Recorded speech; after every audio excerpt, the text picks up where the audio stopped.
YouTube, back in the shop again with a really cool project we're starting on today. I'm gonna go ahead and show you this bad boy. It is something you don't see every day. It's a 66 GTO convertible, factory 4-speed car, pretty solid. Does have some rust in the lower quarter on this side, some dents and some stuff. Needs body work, of course, but we're gonna get her running properly and moving properly before they work on the interior and body work. As you guys can see, that's not the original engine. That is an LS motor. Yes, we are LS swapping this. This is an 5.7 LS1 out of 01 Camaro, I believe. We're carbureting this one. My personal opinion, I'd have kept fuel injection on it. You guys don't be, but they want to run a carburetor. I'm not going to complain too much because that does make my job a little easier. They're going to be running, I believe, a Super T10 trans or a Muncie, one of the two. We are going to keep it the 4-speed. It's got F-body accessories. We're going to pull the F-body accessories off. We're going to run a truck high mount, or well, just a regular truck accessories alternator. It's a manual steering car. They don't want to convert to power steering, so we're going to go ahead and just keep an alternator on there, and you can actually run a route around the belt and just have an alternator on your accessory brackets. It's also a manual brake car. So yeah, we're going to pull the LS1 accessories off of it. We're definitely going to have to get a different oil pan because this engine's setting way too far back right now to work. That's the first thing I need to do. Is actually, they're bringing me a transmission before I can get real crazy with it, but I'm going to go ahead this evening and pull off the F-body accessories. And I did clean up a bunch of stuff and got some parts out of the car and kind of organized it a little bit over here. We have a LS swap bell housing for a Muncie style transmission. As you guys can see, it is a tad bit taller. We have a clutch and pressure plate, throttle bearing alignment tool, all that stuff. Two for that. It does have the flywheel on. I do need to check the bolts, make sure they are torqued to spec. Got a starter. I don't think I have any starter bolts. I'm probably going to come up with some of that. Got a bunch of the factory LS1 stuff. I'm trading them out, the LS1 accessories, for some truck accessories I have laying around. It kind of benefits them and benefits me because I want to LS swap my 4th gen and a F-body accessories from a 98 to 02 will fit perfectly under the hood of my 95. So that'll work good there. Yeah, I've got the old bell housing, which is good because I need to steal the fork ball and put it into this bell housing. We have a set of LS1 long tube headers out of that same F-body. They say they fit and everything. My guess is they're going to run into the clutch linkage. So when we get to that point, we'll have to figure out what we're going to do. He's got to dig through and find the clutch linkages and stuff anyways because he's not real sure where they're at. But we got to get that stuff so we can get so I can get the transmission on the engine. I am kind of considering grabbing my 5.3. Unfortunately, it's got the 4L60 stuff behind it. But I was thinking about getting the 5.3 and putting the Super T10 behind it because it already has a aftermarket oil pan on it. I think it's a 302-1 style oil pan on it.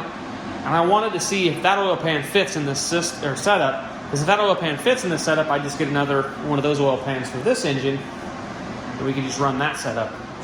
He went ahead and painted the firewall and the frame, painted the block of the engine. He didn't paint the valley cover for some reason. Not real sure.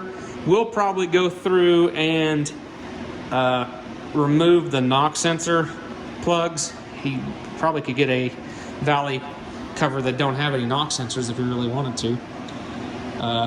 But yeah, we've got to pull a couple bolts off for the throttle bracket back here. I think I'm going to mount the MSD box on the back firewall there instead of on the engine. I personally like putting them up there because it gets some weight from some of the heat and also gets it away from a lot of the vibration. This engine has a cam in it, so obviously it's going to vibrate a little more than normal. So we're trying to get away from that. It does have a set of dirty dingo slider mounts.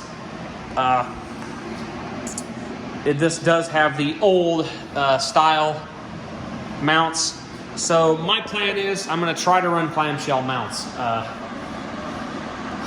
I've got some. I'm going to try to get them in there, take these mounts off, and try to see if I can't get the clamshell mounts to locate in here and mark a spot, drill them, and hopefully be able to get them pretty good.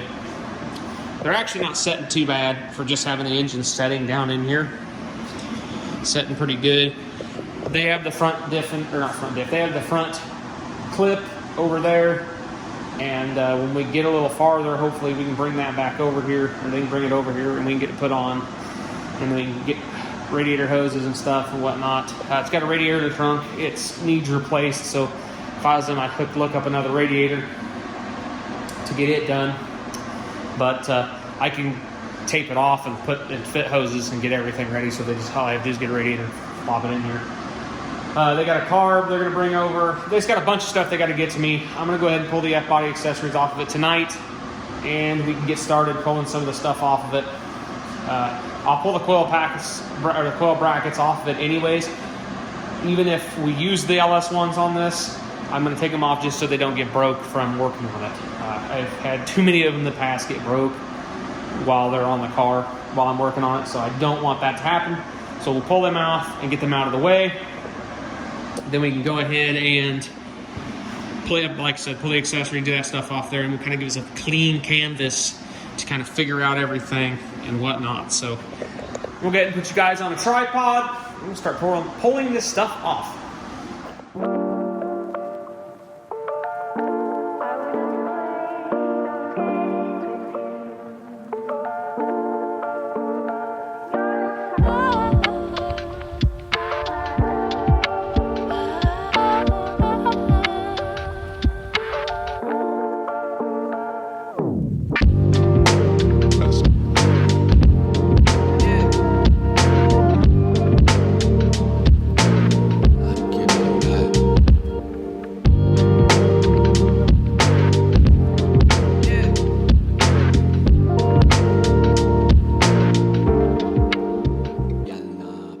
Plan on going that deep into it tonight, but I went ahead and got my 5.3 off my engine stand. Got this LS one on here. I can tell you one thing. The 100 pounds different in that aluminum block versus that iron block. You definitely notice it picking it up out of the car and putting it on an engine stand and moving the engine stand around. So yeah, there's definitely something to that. So things, I'm just happy the flywheel fit. That is the flywheel that goes to that kit. So looking pretty good there. You pull these motor pads off. We're going to try to convert it to a clamshell mount. Like I said earlier, probably only end up having three bolts holding it on, but that'll be better than nothing. And I mean, I had only had 3 bolts holding those on, so should be good there. Yeah, I think we can make something work. I think the top is actually the same distance as a clamshell mount, but I don't know if that will set the engine too high. So we'll have to see. But I'm going to look into draining the oil. I'm going to pull the ground off this ground strap here. Pull that off. There's a few other things I'm going to pull off. Probably going to give him some valve cover gaskets because that one don't look real cherry. I'm going to ask him if he wants to paint these valve covers the same color as the block, maybe. I don't know. The oil pan's going to end up being aluminum because I probably won't paint it. I'll just put it back in. Yeah, he's going to go out on a whim and he say he just painted this block with the... okay, the crank sensor needs some paint cleared out of it, but yeah.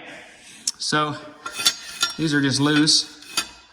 So yeah, he did have the passenger and the driver's side on the right side, so that's good. These aren't painted. I'll probably shoot them some black just so they don't rust.